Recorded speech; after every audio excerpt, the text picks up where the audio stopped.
हम पुनीता चौधरी एगो छठ पूजाके गीत गबै छी। आशा करै छी ई गीत सबके नीक लागत तऽ लाइक करब, सब्सक्राइब करब, कमेंट करब, शेयर करब। जय मिथिला, जय मैथिली। फेसबुकपर देखै छी तऽ फॉलो जरूर करब। जल थल नदिया हो दीनानाथ पवन तीन ठाढ़। जल थल नदिया हो दीनानाथ पवन तीन ठाढ़। आन दिन उगै छलहो दीनानाथ भोर भिनसर। आई किया भेलै हो दीनानाथ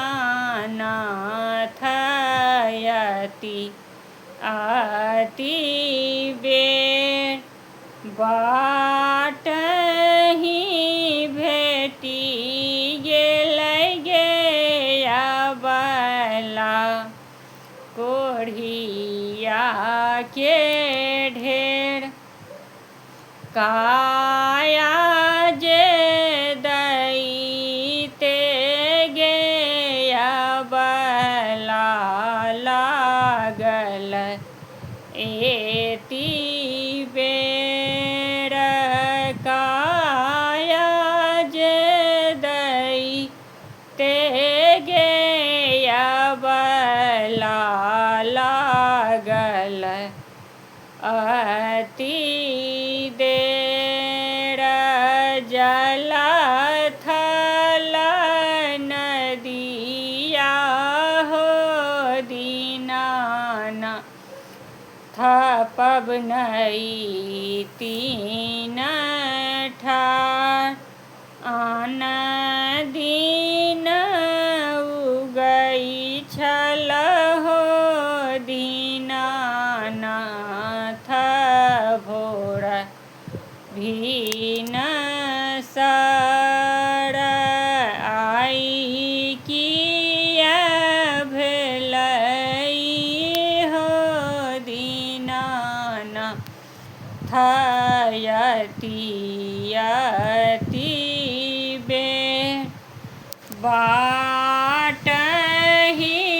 भेटि गेलै गे अबला निर्धन के ढेर। बाटहि भेटि गेलै गे अबला निर्धन के ढेर। धान जे दैते गे अबला लागल अति बेर। जल थल नदिया हो दीनानाथ पवन तीन ठाढ़। आन दिन उगै छहो दीनानाथ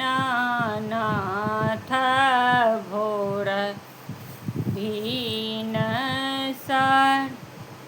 आई किया भेलै हो दीनानाथ अति बेर। बाटहि भेटि गेलै गे अबला बाँझिन के ढेर। बाटहि भेटि गेलै गे अबला बाँझिन के ढेर। पुत्र जे दैते गे अबला लागल यति दे पुत्र जे दैते गे अबला लागल